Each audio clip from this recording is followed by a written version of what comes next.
It is March 20th, and the promised update on Trent Williams is here. And the instant reaction to that is that the 49ers seem very confident that they're going to get something done with Trent Williams because they've been able to push the guaranteed can down the road. According to Adam Schefter, you can have a closer read of it right here. With today's 4 p.m. Eastern Time deadline looming, the 49ers are opting not to exercise the $10 million option bonus in Trent Williams' contract. Williams' salary cap number will now grow to close to $47 million, exactly $46.3 million. I'll explain that, and I'll show you the work there in a second.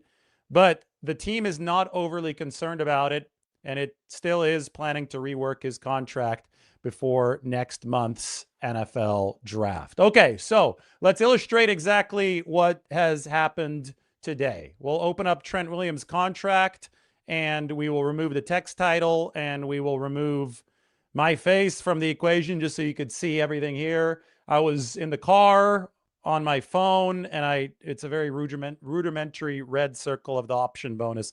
But Trent Williams' contract is 2026 right now. That's the year that we're in. $22.2 million base salary. That is not guaranteed.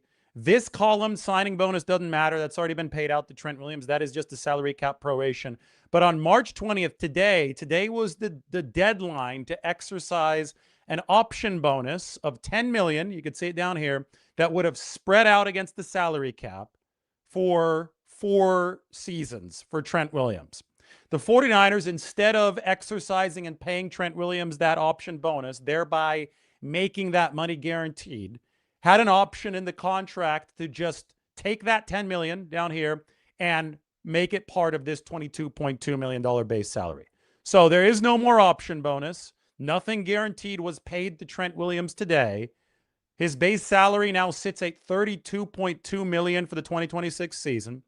And that's going to make his salary cap hit rise by $7.5 million, because you could see this option bonus had been staving money off, $7.5 million of it into future years through the proration.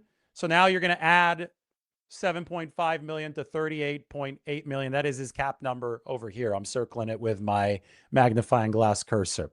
That adds up to a new salary cap hit for Trent Williams of $43.3 million in this 2026 season. Obviously, much bigger than the 49ers are going to allow Trent Williams to play for this year. They want to reduce that salary cap hit, but you saw it in the Adam Schefter report. The key words in the Adam Schefter report are that the 49ers are confident that they're going to get something done before next month's NFL draft. That is at the end of April. And I would think that Trent Williams would want something done ahead of next month's NFL draft because, the security of guaranteed money both this year and then moving into 2027 with a potential extension, which can knock down the salary cap hit for Trent Williams. That security might come in nice and handy before the 49ers pick in the draft, just in case they trade up and they grab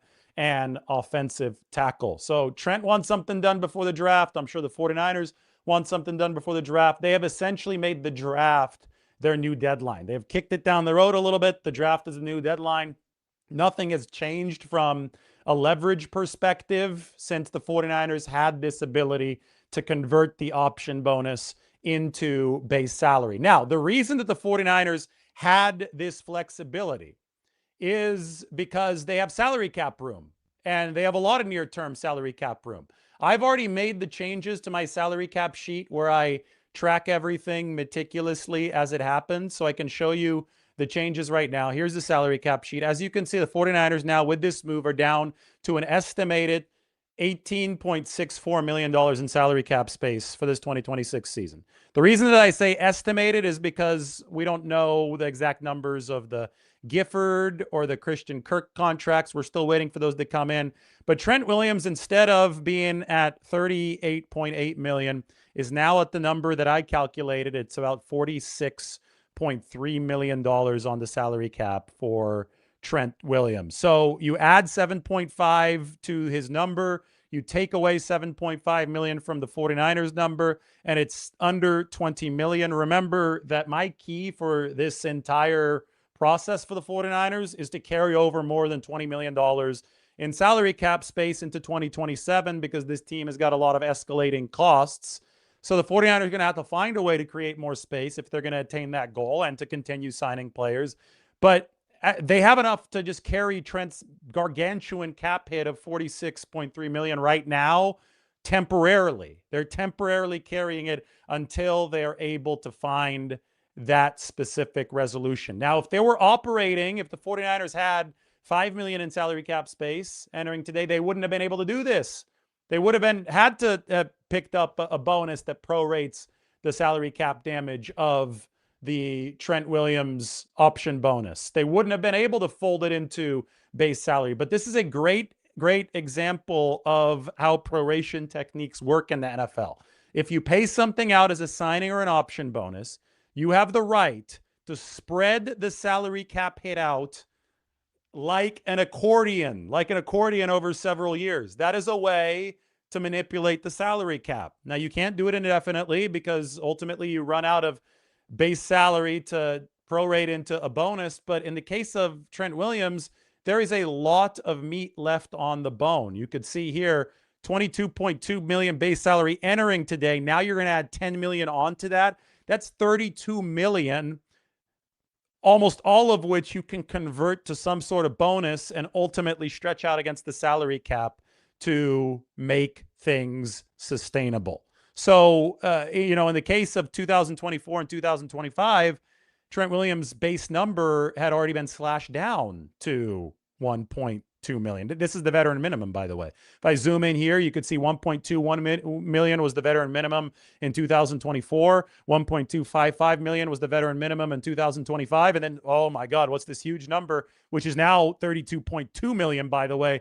That is not the veteran minimum. That is meat on the bone left for a restructure. And the 49ers love restructuring contracts because it allows them to open up near-term salary cap space.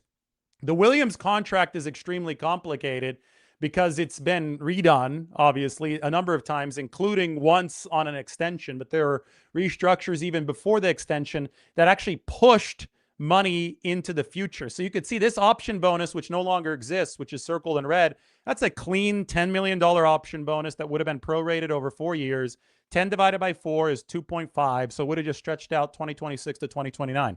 But with like all of these signing bonus prorations, you got weird numbers. You got 19,863,777 in 1 year. You get on here, you got 13,325,779. It's because there have been a multitude of restructures and conversions of base salary to signing bonus that have then been prorated into void years for Trent Williams that now have to all, be calculated at once. So you look at some of these sheets and you're like, what the hell is going on? It's one of the most complicated contracts I've ever seen.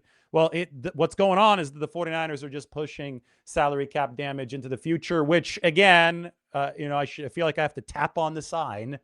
It's like the bus driver tapping on the sign. You can surf the wave of the rising salary cap as long as the cap continues to rise. So the salary cap in 2019, first season the 49ers went to the Super Bowl under Kyle Shanahan, was only $199 million. That was the total amount of cap hits that you could have for your entire roster, including dead money. In 2026, the cap has grown to over $300 million. It has increased a good 60% in just over half a decade, which means that you can afford to push contractual hits into the future. And that's how the 49ers have operated with Trent Williams, and that's how they're operated with essentially everybody else. The only deal they've given out so far that we know in this 2026 free agency period that has not had void years, that has not had a proration tacked onto it, has been the one for the new cornerback, Nate Hobbs. Now, as far as threading a needle with Trent Williams, here's the issue. 2026 is his final year under contract. So the 49ers have that to leverage on their side. Trent Williams has the fact that he's Trent Williams to leverage from his side. It's going to be very, very hard for the 49ers to upgrade at his position, given how good of a player he is. Look, Trent Williams, a lot of people want to say, well, he was declining. He was 37 years old. He wasn't that good anymore. That's absolute hogwash. when you actually look at the production from last year, which I did. Don't worry, I've been ready for this. So look, we can look at the 49ers grading of the offensive line from last year. And I promise you that this corroborates the tape as well. We're not allowed to show tape, but we can show you the metrics. Blue is good. Red is bad. You could tell that the 49ers offensive line, well, Colton McKivitz was a really good run blocker last year. Let's give him credit for that. He was an above average pass protector, and you could see they were good at run blocking from left guard to center to right guard. Sketchy, a little bit below average, I would say, in terms of pass protection on the interior. Trent Williams is scoring at least the 88th percentile across the board. 88th percentile pass blocker, 97th percentile run blocker in 2025. And that was even with a couple of injuries. That was even at age 37. He's going to be 38 coming up here in July. He wants to play until he's 40. Even if you head into the draft, even if you trade up for somebody like Monroe Freeling of Georgia, Trent Williams is going to be better than him next year. I think it's very safe to say that. Now, you can make a maneuver like that and then have Freeling play left guard for at least a season or until Trent Williams is done playing, if you're able to sign him to something like a 2 or a 3-year extension. That is an opportunity for the 49ers if they want to kick a succession plan into gear, if that is even possible, given the draft capital that they have, because they don't pick until number 27. But the bottom line is that Trent is still playing high-level football. Anybody who says that he's not just isn't really paying attention. There are several reasons for why the 49ers struggled to run the football the way that they normally do this past year. And Trent Williams and Christian McCaffrey were not at the top of the list for those reasons. The 49ers had much poorer wide receiver blocking than they normally do. They didn't have George Kittle for about half of this season. And they had a rookie starting next to Trent Williams, a 7th-round pick, and Connor Colby starting at left guard for a large chunk of the season. And that obviously made the sledding much, much tougher for the 49ers. So what we've seen the 49ers go out and do so far in this offseason is address the actual weaknesses, not the weaknesses that people with YouTube channels and Twitter accounts who, aren't really plugged in try to identify as the weaknesses, not the cliche stuff that really doesn't demonstrate football knowledge, but they've actually attacked the weaknesses that are at play. And I would say that oftentimes, the public's perception and what actually is wrong is different. I mean, Trent Williams has once told me that we are in an era of remarkably bad public football takes. And it's because, everybody is on social media and everybody thinks that they're an expert, but they're not. And Trent's a really, really wise man. I agree with him on that. But if you look at where the 49ers have actually attacked, well, they signed Brett Toth.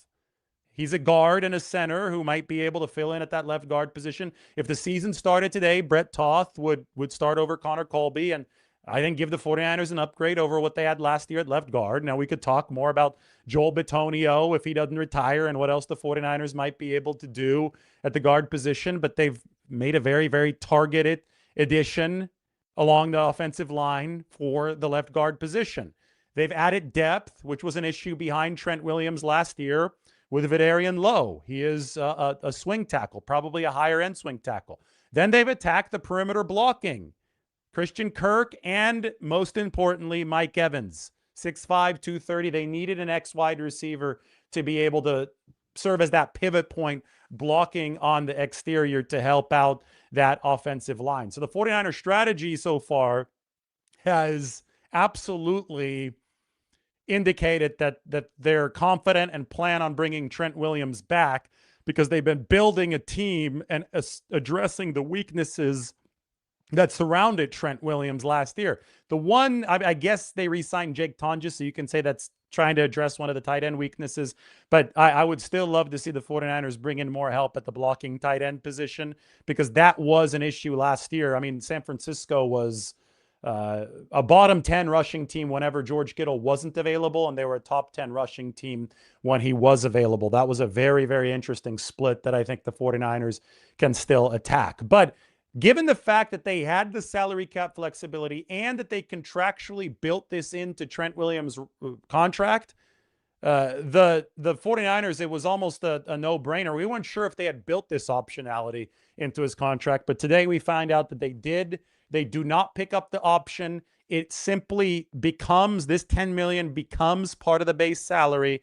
Now that it's become part of the base salary, the 49ers have more time to work on business here. And you go back to Adam Schefter's tweet, this part down here is the most key update. The team is not overly concerned about it, and it is still planning to rework his contract before next month's NFL draft. If we want to talk more financial mechanics here, if you can reduce Trent Williams' cap hit from, and I still think they can reduce it. Now they can reduce it even more. I thought they were going to be able to reduce it from 38.8 million to about 24 million.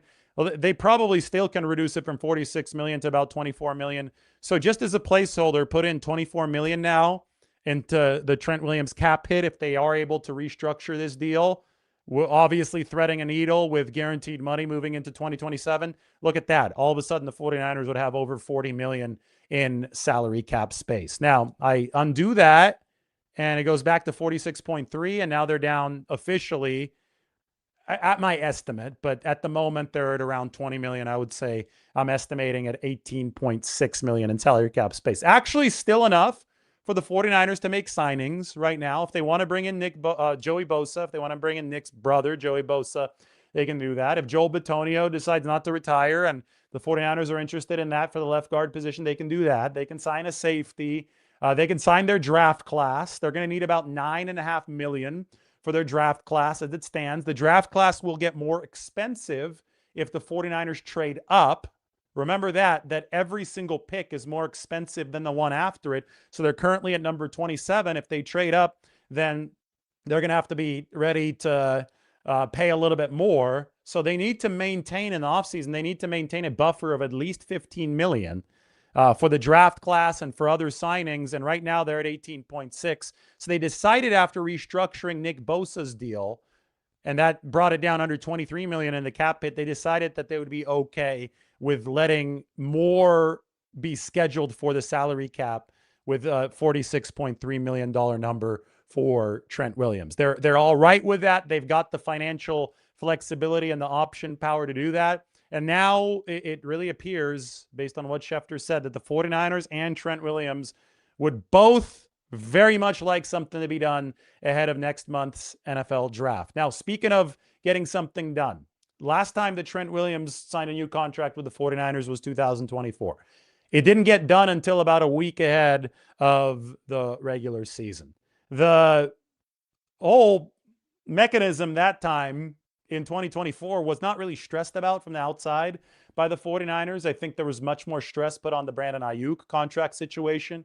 But I do remember that Trent wasn't in great shape to begin 2024.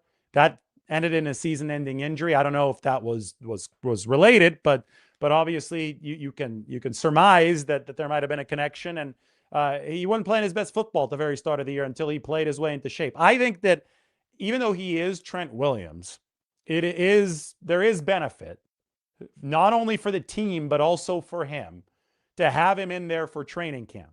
And I think that the original point of this option bonus that the 49ers built in back in 2024, when this contract was extended to 2026, the original point of having a March 20th trigger date for the option bonus was to make sure that Trent Williams and contractual negotiations the next time he's in a lame duck situation do not stretch out into training camp and do not create another holdout situation.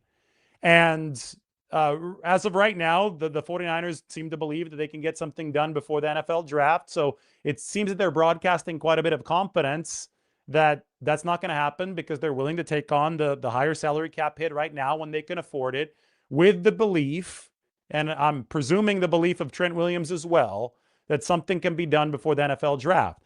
I would not be surprised if there is pressure from Trent Williams' camp to get something done before that draft because of the 49ers' potential ability to go out and draft a tackle. I know that it's not great at number 27, but it still is something that has to be considered, especially since teams can trade up in the NFL draft. And maybe the 49ers can work out something crazy where they do trade up, draft a Monroe Freeling, and then move him to left guard for a year and have Trent Williams at left tackle until the end of his career. crazier things have happened. It would be the type of succession plan that fans have wanted.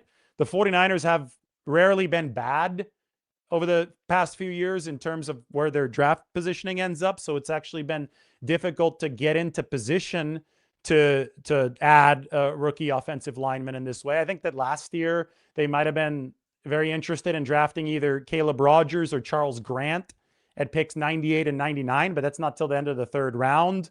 Those would have been developmental tackles, but the Raiders picked both of them with successive picks at 98 and 99. And the 49ers, sitting at pick number 100, went to Upton Stout. And I made a video about Upton Stout that you should watch, that I think the 49ers are very, very thrilled about, because, I mean, boy, he's working his ass off this offseason, and he already had a very, very good rookie season for the 49ers. You talk about the biggest 49er physically, it's Trent Williams, 320 plus pounds. What is he, 6'5"?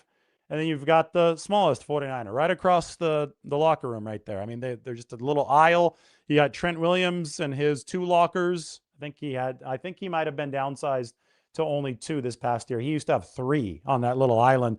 They even built a little wall to protect him from the stray basketballs from the basketball hoop, because the basketball hoop is like right on the 90 degrees, like on the opposite side of Trent Williams' lockers where they mounted the basketball hoop.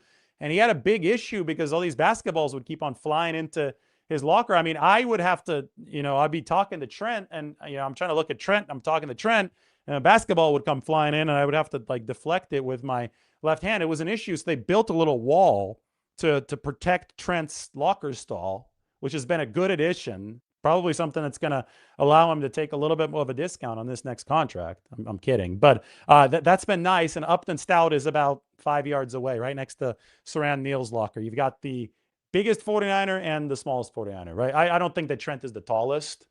Is there somebody that's taller than 6'5"? Maybe there's not. Trent might be the tallest, but yeah, I mean, he's a huge guy, and Upton Stout is only 5'9". And yes, the 49ers could absolutely still release or trade Trent Williams. In fact, what has happened today is the 49ers have increased optionality moving forward. And it's optionality that we just weren't sure if they had, because, again, we weren't sure if they would have to pay out this $10 million option bonus today. It turns out that they had an escape hatch to where they could just merge into the base salary, and base salary is not paid until the regular season. So it is kicking the can down the road, but if you're the 49ers and you're confident that this is not going to extend into training camp, then there really is no downside in doing that. In fact, if you would have had to pay out the option bonus, it would have made Trent a little bit more tradable, but it also would have meant that you were just going to swallow $10 million because you would have already paid it out and it's not coming back in the event that you traded him. It would have been a very inefficient way forward. By lumping what's circled here in red with this $22.2 million base salary, the 49ers maintain all of their options moving forward. So it would not be harder to trade him with the base salary moving forward because it's not guaranteed.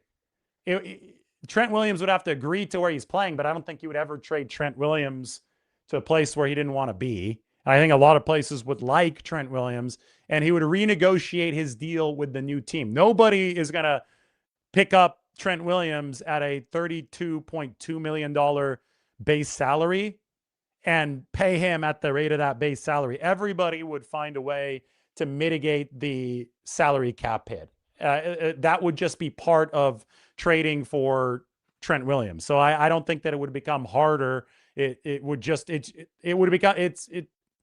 easier for the 49ers to swallow a potential trade if they haven't paid out the $10 million salary cap hit. And Mike, that's incorrect. I'm just reading some text from Mike. You can rework the deal as part of a trade. So you wouldn't have to, we've seen so many trades with new contracts. I still remember back to 2019 when the 49ers traded for D Ford. D Ford was on the 5th-year option, but they gave him a new deal. So the 49ers absorbed the salary cap hit of the new deal, which was less than the fifth-year option, they didn't have a shortage of salary cap space at the time, so it wasn't a big deal at the time, but it did help them set up the way that they did manage the salary cap. So in the case of Trent Williams, it would be redone if there was some kind of trade that happened here. Now, the 49ers would be able to, it would be very treacherous business, I think, right? If we're talking about how this could potentially play out in real life. Say that they've circled Monroe Freeling and they really want to trade up and they think they can do it. And they would have to probably trade Trent Williams ahead of the NFL draft, because that could be part of how the 49ers get enough draft capital to be able to move up to get their tackle of the future, if that is the move. You might have to go a little bit of a period of time, unless there's a draft day trade on Thursday night, without a left tackle. I guess Vidarian Lowe is your insurance, but that's a relatively cheap insurance policy, right? That's somebody that's only been a swing tackle. Yes, he's started games, but he hasn't been a full-time starter yet at this point. So if the 49ers do take a massive, massive swing to try to move to the future like that, then they probably will have to row through some delicate waters come the end of April. The simplest explanation and the simplest strategy is typically the one that will actually play out. And that is that the 49ers will get something done before the NFL draft. And maybe they'll double insure themselves, right? The pathway forward that fans, I think, would love the absolute most would be if the 49ers drafted a big-time tackle high, if they traded up to draft a tackle high, after also paying Trent Williams an extension. I mean, imagine that. They've already invested in the offensive line with Vidarian Lowe and Brett Toth in at least depth, and maybe Toth is going to be the starting left guard. Imagine if they invested via paying Trent Williams and via drafting a tackle up high. That could be something that absolutely breaks the brains of people who say that the 49ers are not investing in their offensive line. And maybe that is the plan for San Francisco. I don't know. All I do know is that they have options, and I do know that I have some answers for all of your questions.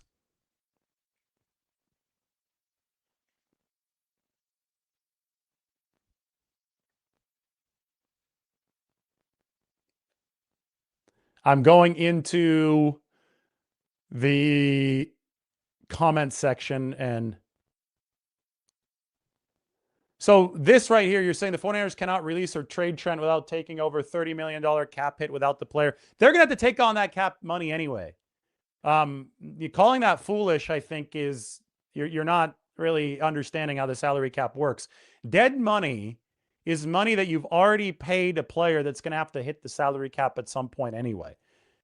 If you are willing to move on from a player, you're okay with taking on the dead cap hit. Sure, for your management purposes, you want to save as much of it into the future as possible. So you might want to wait until after June 1st, but then you couldn't get draft compensation in a trade for this year, and that's less valuable too. The 49ers were more than happy to eat Deebo Samuel's large dead cap hit. It was like $31 million last year, because that's money that you've already paid the player that is going to hit the salary cap at some point. What they do for players, like essentially every big contract, and we haven't seen a big contract for the 49ers without this technique in recent years. They front-loaded Jimmy's. That was a long time ago. But in recent years, they have pushed everything back. So all of this money right here, like 2027, you guys see the $12.36 million, 2028, you see the $8.58 million. Then you could see, obviously, the numbers here. This no longer exists, the circled red option bonus. But if you traded or cut Trent Williams, all of the money that is scheduled to hit in the future, this signing bonus proration, would just accelerate to hit now. But you were going to pay it in 2027 or 2028 or whenever the contract ended. So since salary cap space is connected from season to season, it doesn't really matter. You could pick it up now if you have enough space. And you're thinking about 2027 expenses. You're thinking about 2028 expenses if you're the 49ers. Yes, you want to balance your books and to keep everything tidy. You want to carry over a certain amount. But last year is a great example. If cutting bait with Deebo Samuel was the way that the 49ers needed to move, they were going to cut bait with Deebo Samuel, get their draft compensation in return. It was a 5th-round pick that came over from Washington, and they were okay with taking those charges that were scheduled to come in the future. They were okay with them accelerating to 2025. It was not an issue for the 49ers, and nor should it be an issue. If you have enough cap space to fit the acceleration now, and you've decided that you're not going to have the player, then you're okay with moving on. And I think a lot of teams are realizing that, maybe even to the extreme. I mean, you have teams like Miami with like $180 million of dead money because they're saying, well, we're not going to pay this money. And they even have dead money that's guaranteed money, which is crazy. But they're saying we're not going to, like future guaranteed money. That's insane to me. But it's also the money they've already paid through massive signing and option bonuses that is hitting the cap now because they are not subscribing to sunk cost fallacy.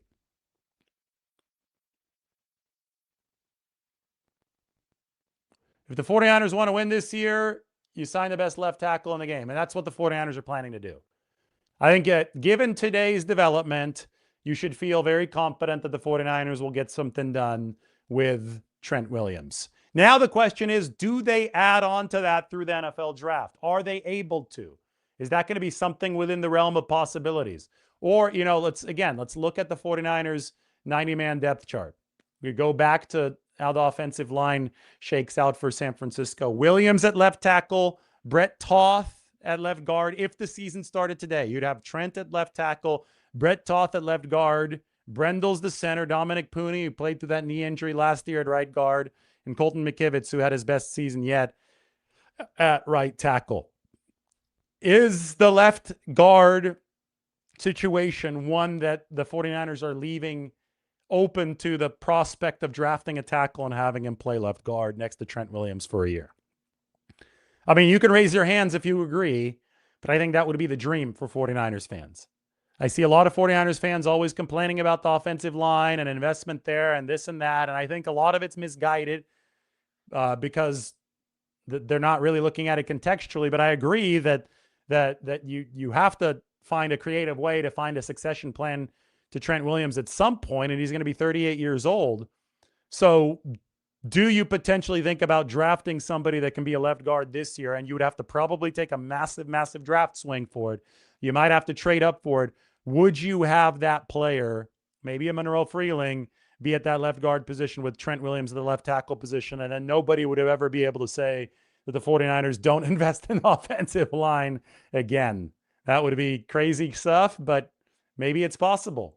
Maybe we'll see. We do know that Trent and the 49ers want to get this deal done ahead of the NFL draft. See, but this is part of what I think the problem is when we talk about mentality. You're saying a lot of linemen in this draft, please get at least one. You've got to make sure you get the right one. You can't just pick a lineman to pick a lineman.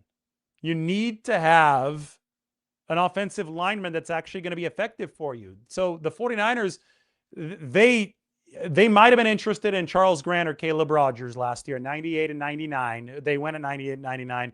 The Raiders picked consecutively and got both of them. So they picked Upton Stout instead. The 49ers did. They weren't just going to pick the next lineman on the list because they needed to pick a lineman, because if that lineman doesn't fit into your team, if he's not any good, you've just wasted a pick. It's a lot better that they pick somebody who actually has contributed in Upton Stout than just a random offensive lineman. So it's got to be a specific lineman who you believe in, who has maximal chance of succeeding with your football team. And that's what makes this whole draft process difficult. You never just draft a position to draft a position. It not only has to be a good left tackle, but it has to be one who fits Shanahan's system. And the system for the 49ers is so tough because so much movement ability is required, especially of the tackles, to be able to get outside an outside zone, to be able to get downfield, and then also have the strength. Like, you're looking for nimbleness, you're looking for dexterity and mobility. Those are often inversely correlated with power and anchor ability, but you also have to be able to drop the anchor and stop the pass rush, stop the bull rush. A lot of these guys are bringing speed to power now. And if you don't have that base, you're not going to be able to dig down and stop those pass rushes. So that's very important for the 49ers to take into account. Arm length, really important to take into account, a tackle. These guys now, these fast edge rushers, they run the hoop at lightning speed. And if you're running the hoop and the offensive tackle has short arms, you're going to get right around the offensive tackle. Trent Williams is one of the best to ever do it because he matches all of the desired physical characteristics of the offensive tackle position. And those types of guys just do not grow on trees. If there is one or two available in each draft, then you typically have to be a bad team that's picking high, or you have to trade up. And that makes the whole process all that more delicate. This is a premium position, which is why Trent Williams has the leverage of being Trent Williams at that left tackle spot.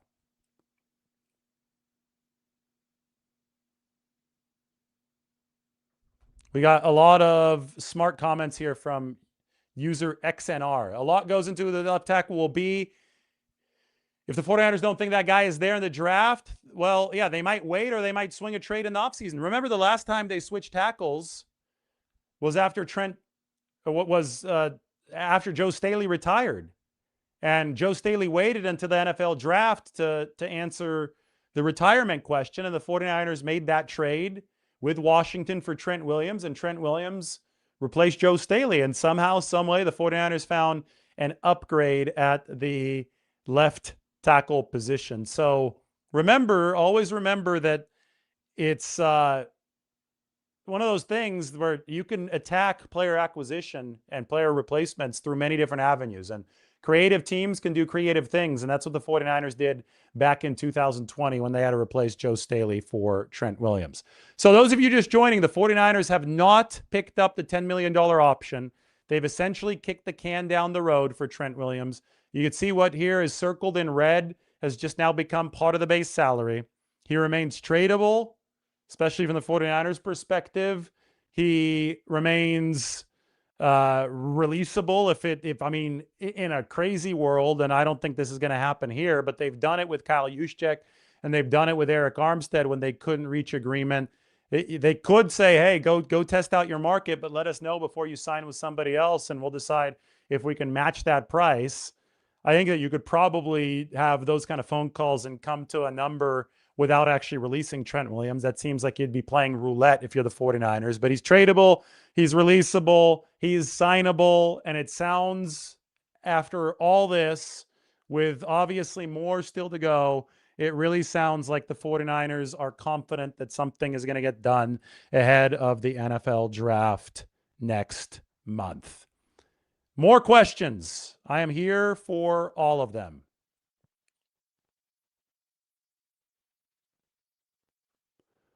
Nope says, if you don't think this was a good offseason, you must have forgotten what last year was like. I think last year was a good offseason as well, objectively, for the 49ers.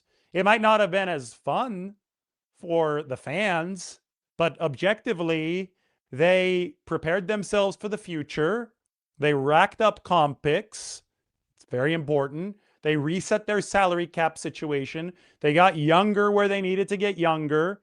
And they set themselves up to take swings, both financially and on older players, to fill in the gaps this offseason. They planted all of the seeds last offseason. And they still won 13 games. If you're just looking at objective measurements of success, last offseason was a success. It might not have been fun to watch some of your favorite players leave and to not sign as many players as the 49ers did this year, but it was very necessary. So they had a very good 2025 offseason, and I think they're having a very good 2026 offseason. They're just two very different types of off seasons. We got a trade in the NFL, doesn't pertain to the 49ers. The Eagles are sending safety Sidney Brown to the Falcons. Sources tell the insiders. The Falcons and the Eagles swapped 4th and 6th round picks, with Atlanta also acquiring safety Sidney Brown. Picks number 114 and 197 to the Eagles in exchange for picks 122, 215, and Sidney Brown coming over from the Eagles to the Atlanta Falcons. So the Eagles trading a player away. It seems that trades get more and more complicated. The more complex this gets, the more it seems like the NBA, right? Where you've got, pretty soon we're going to have multi-team trades and it's going to make everybody's head hurt. And we're going to have full-on diagrams to explain what the hell is going on. Thankfully, we have some diagrams made by me hastily in the car now to explain what is going on. And this is, I hope you guys understand, the 49ers just converted option bonus to base salary because the option had not yet been exercised. Normally we see the other way around, right? Normally we see base salary converted to option bonus. Today we see option bonus converted to base salary because it's temporary and because the option bonus had not yet been exercised. You cannot convert an exercised option bonus into base salary. You can't do that.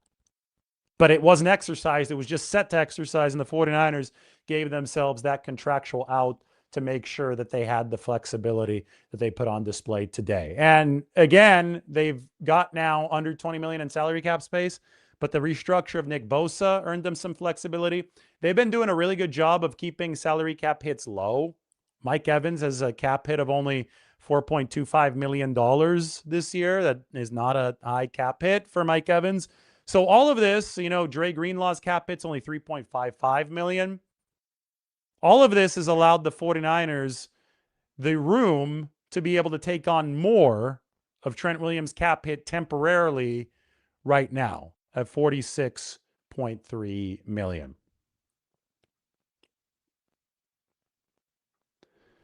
So you say Trent Williams is good, but at some point the Niners need to draw a line after a certain age.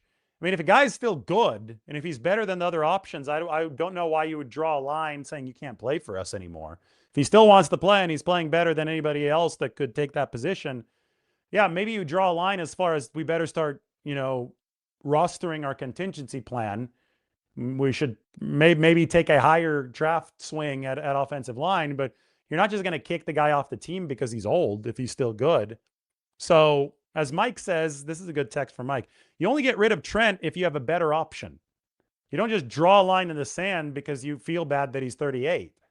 I mean, that would be a quick way to be screwed at the left tackle position. So I understand where the sentiment is coming from, but I don't understand the sentiment itself. The 49ers have Trent as their best option at left tackle. They should stretch out the decision window as long as they need to make the best contract possible. And right now they're aiming to get that done ahead of the NFL draft. Erase that line. There you go. Invader 49er always has good one-liners. Get it? Pun intended. One-liner. You stick with Trent till he ain't balling at an all-pro level.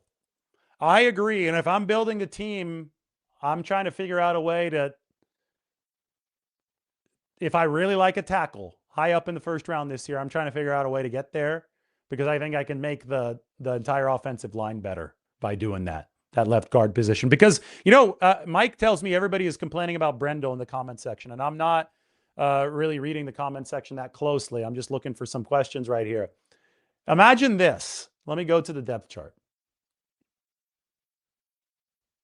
There it is. Imagine if Monroe Freeling joined the 49ers and Trent Williams re-signed as expected. So this would be crazy. But what if you put Brett Toth at center because he played a good center for the 49ers or for the Eagles last year, and Monroe Freeling at left guard? And you think that Toth, and Mike is laughing now. This is going to make the comment section go crazy because it replaces Jake Brendel. I'm just saying that Brett Toth can play both guard and center, and Brett Toth has started at both left guard and center. And the 49ers, if they're thinking about the future, rostering the future at left tackle this offseason, maybe that's something that they're thinking about. No, I would highly, highly be surprised if Jake Brendel was not the starting center to begin 2026. But that is a response to a lot of what the comment section is saying. There is a lot of irrational hatred for Jake Brendel. He's not a terrible center. He's not a great one. He's getting older too, and you have a similar problem as the Trent Williams problem in that he's entering a lame duck year, and you've got to figure out what you're going to be doing after. He's going to be 34 years old. I mean, Trent was still in the very prime of his career at 34, but that's Trent. You know, this is a different position. And I know Brendel was dealing with the knee tendonitis last year. And I think it's definitely, that's something that you have to look at as well in terms of a longer term plan. I see that I got the chat section fired up. I don't know who this guy is, but he's got really good comments. Toth, a sneaky good acquisition. I've never seen you in the comment section. It's because I get a lot of comments, but I salute you for your very smart comments today, because I do think that, Brett Toth, that's a great story. Played at the U.S. Military Academy at West Point. His senior year, they ran the ball 685 times, and they attempted something like 60 or 70 downfield passes. So they basically ran the ball 90% of the time his senior year. He's running the triple option because this is Army, this is West Point. That's what West Point does. And they are running it, I mean, aggressively over and over again. They are running the triple option at Army. He enters the NFL as an undrafted free agent, and he doesn't really know how to pass block at an NFL level. He also leads ROTC courses at local universities. I think he did one, forgot where he played before. Oh, he played for the Cardinals. He did one in Phoenix at Arizona State, Tempe, I guess. And then in Philadelphia at Temple, he was leading ROTC courses while he's learning how to pass block. Bouncing around, being yo-yoed from the practice squad to being cut, bouncing around a few teams. Jeff Stoutland, the Eagles offensive line coach, loves the guy, brings him back.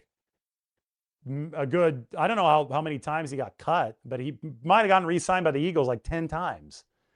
Finally, earns his way onto the 53-man roster, learns how to pass block, doesn't give up, is, teaching these ROTC courses at the local university, becomes somebody who's a very valuable offensive line piece of a very good offensive line in Philadelphia, starts 4 games in 2025, and then hits free agency, and the 49ers pounce. They're like, we like this guy's story. We like how this guy has persevered. He's made of the right stuff, cool military background, and we're going to sign him for over $2 million guaranteed.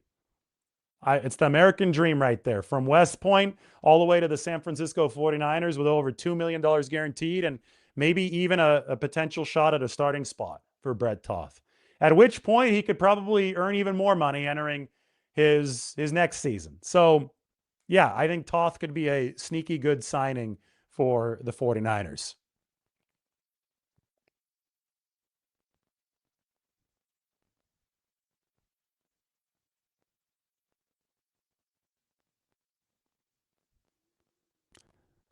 I would love to see some more good questions. Yeah, it's funny. Linderbaum's pressure rate allowed last year was worse than Jake Brendel's, and Linderbaum just made $27 million a year. Jake Brendel has a cap hit of what? 5.4 million? Let's see if I'm right. 5.4 million. Yeah. So, I mean, you got a very, very misbalanced look at the offensive line. Mike made these graphics the other day that were really nice, and they've become even more extreme with Trent Williams' cap hit moving from 38 to 46 million with today's news. So the 40, obviously it is a temporary cap hit for Trent Williams. It is not something that he's going to play on for any team in 2026. But it is interesting to see just how it just is completely dwarfing everything else in that 49ers room. I'm going to put Toth, because we've been talking Toth up in at the left guard spot for now. There we go. I think there's a lot higher chance that Brett Toth is starting for the 49ers than Connor Colby. That said, let's not rule out Colby and the potential offseason of work that he can put in. All right, I think 49 minutes is about right. 49 minutes for this big 49ers news on a Friday. We'll have more later, but it's nice outside. I'm going to head outside. The lasting image is this. 49ers not worried about it. They have kicked the can down the road, but it sounds like they are confident that a resolution will come with Trent Williams. 49 minutes in. Why don't you hit that subscribe button? We'll talk to you soon.